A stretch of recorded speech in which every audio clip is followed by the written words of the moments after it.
اعوذ باللہ من الشیطان الرجیم، بسم اللہ الرحمن الرحیم، وبہ نستعین وهو خیر معین۔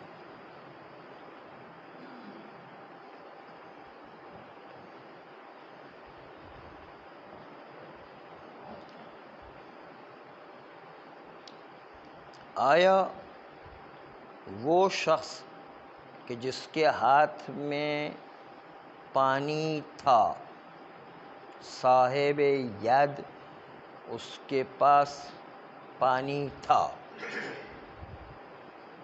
اب اس نے وہ پانی بیچ دیا، کسی اور کے پاس گیا اور جاتے ہی اس نے کہا کہ تم نے اس پانی سے وضو کیا، وہ تو نجس ہو گیا تھا، تمہارا وضو غسل باطل ہے۔ تو کیا صاحب ید جو پہلے تھا، جس کے ہاتھ میں ہوتے وقت وہ نجس ہو گیا تھا، اس کی بات مانی جائے گی یا نہیں؟ اعتماد کیا جائے گا یا نہیں؟ کہتے ہیں کہ چونکہ صاحب ید کے قول کی حجیت کا معیار سیرت عقلائیہ ہے، وہ سیرت عقلائیہ یہاں تائید نہیں کرتی ہے۔ جب اس کسی کے ہاتھ سے نکل جائے تو پھر تائید نہیں کرتی ہے کہ وہاں پر اس کی بات مانی جائے، اور صرف یہ کہ عدم حجیت صاحب ید سابق اس کے لیے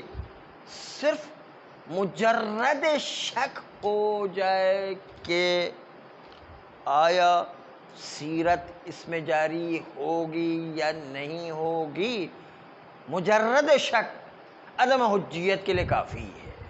کیونکہ سیرت گونگی ہے اور گونگی چیزوں میں قدر متیقن چلا کرتا ہے، اور قدر متیقن میں جب جو ہے وہ شامل نہیں ہے تو اس کا مطلب یہ کہ سیرت عقلا وہاں جاری نہیں ہوگی۔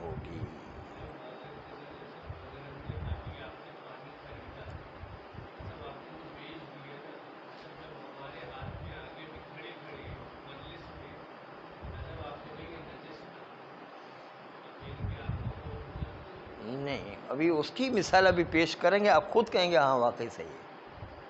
مثلا ہم نے آپ کو کپڑا بیچ دیا، کپڑا بیچنے کے بعد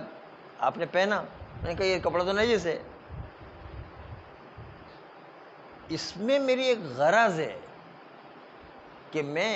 دیکھنا چاہتا ہوں کہ یہ جو ہے کپڑا بیچ دیا وہ دوبارہ میری طرف پلٹ کر کے آئے، اس لیے کہ اب کپڑے کی قیمت بہت زیادہ بڑھ گئی ہے، اس لیے میں نے خواہ الزام لگا دیا کہ وہ نجس ہو گیا ہے، تاکہ وہ کپڑا دوبارہ میری طرف پلٹ کر کے آ جائے۔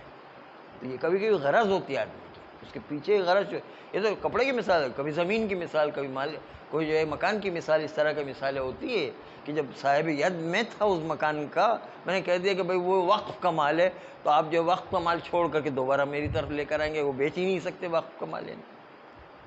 تو میں اپنی طرف پلٹانا چاہتا ہوں کیونکہ اب اس مکان کی قیمت جو ہے بہت زیادہ چڑھ گئی ہے، اس لیے میں نے وہ جھوٹ بول کر کے وہ مکان دوبارہ اپنی طرف پلٹا۔ جب تک میری ملکیت میں تھا تو میں گواہی دوں گا، تو میں اپنے ضرر پر گواہی دے رہا ہوں، اس لیے اس کو جو ہے شریعت نے حجت مانا ہے۔ لیکن جب دوسری کی طرف چلا گیا پھر جو ہے اپنی غرض اور اپنا مقصد اس کے اندر پوشیدہ ہے، اس لیے اس وقت جو ہے وہ صاحبیت کا قول نہیں چلے گا۔ نقطہ متوجہ ہے کیا کہہ رہے ہیں؟ ذرا سی دیر میں مطلب پلٹ جاتا ہے نہیں، غرض وغیرہ نہ ہو تو یہ کلی قانون بنتا ہے، ایک جگہ ایک شخصی قانون نہیں بنتے، کلی قانون بنا ہے کہ اس میں غرض ہونے کا امکان ہے، اس لیے جو ہے دوسری کی طرف چلا گیا تو اب ہم بات نہیں مانیں گے صاحبیت کی۔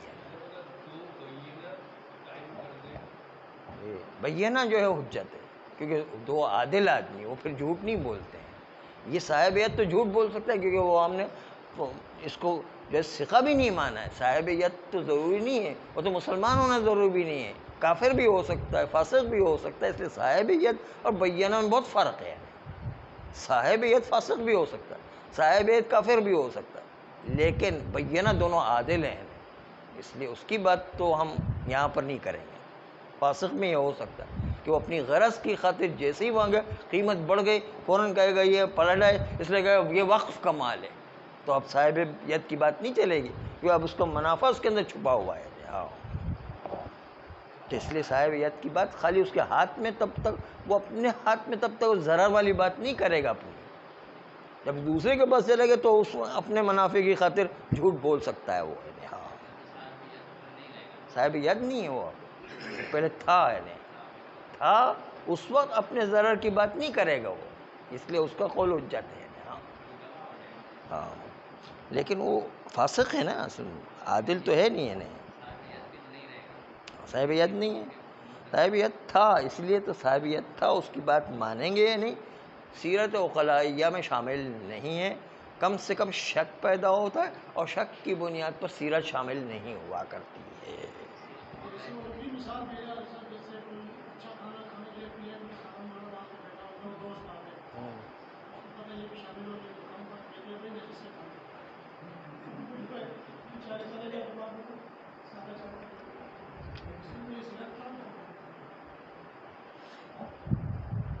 اپنے پاس ہونے کی بات کر رہے ہیں، کسی کو دینے کی بات ہے.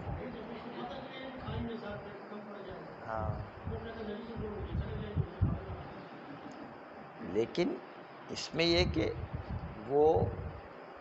یہ کہلاتا ہے ہم کسی اور کو منافع دینے کی بات کر رہے ہیں، وہ دوسروں کو منافع نہیں پہنچے گا، لیکن یہ اس میں یہ کہ ہم اپنے آپ کو یہ اپنے مال سے ہی ضرر سے بچانا چاہتے ہیں، کوئی نفع حاصل نہیں کرنا چاہتے. وہاں تو نفع حاصل کرنے کی بات ہے، دونوں میں فرق ہے. یہاں ضرر خود اپنے ضرر سے بچانا ہے، جو کھانا ہے اپنے ضرر سے بچانا ہے کہ دوسرے لوگ نہیں کھا جائیں. لیکن اس میں جب کسی اور کے پاس چلا گیا اور قیمت بڑھ گئی تو پھر اپنا نفع حاصل کرنے کے لیے جھوٹ بول رہا ہے وہ. نہیں، یہاں پر جو ہے صاحب ید اگر کہتا ہے تو اس کی بات ماننا پڑے گی. ہاں کیونکہ ہاں نہیں، شک یہاں پر سیرت عقلاء کا کام ہے کہ جب اس کا اپنا مال ہے اور وہ کہہ رہا ہے تو صاحب ید کی بات ماننا پڑے گی. وہ خود کھا لے کوئی بات نہیں، جھوٹ بول کے خود کھائے گا کوئی بات نہیں، لیکن اس نے کوئی نفع نہیں کمایا ہے، اپنے مال کو صرف جو ہے وہ ضرر سے بچایا ہے بس. تو صاحب ید ہے، صاحب ید ہے، ٹھیک ہے، تو اس کی بات مانیں گے کھانے میں. ہاں کھانے میں تو مانیں گے. نہیں کھانے میں منتقل ہو گیا ہو تو پھر الگ بات ہے، پھر ایک دوسرا نیا مسئلہ ہے.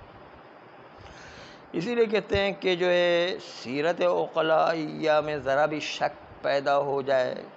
کہ یہاں پر اس کو کیا کوئی فائدہ ہے یا نہیں ہے، اور اس کا قول حجت ہوگا یا نہیں ہوگا، تو قول کی حجیت کے لیے بلکہ صاحب محقق ہمدانی نے یہ کہا ہے کہ حجیت قول صاحب ید دائر مدار ملکیت و استیلاء ہے، کہ کسی کی ملکیت میں ہو اور اس کا تسلط اس کے اوپر ہو تو اس وقت جو ہے صاحب ید کا قول چلتا ہے، ورنہ وہ قول نہیں چلتا ہے. اور جیسے ہی ملکیت و استیلاء ختم ہو گیا، لا ينفذ قوله ولا يعتمد علیہ،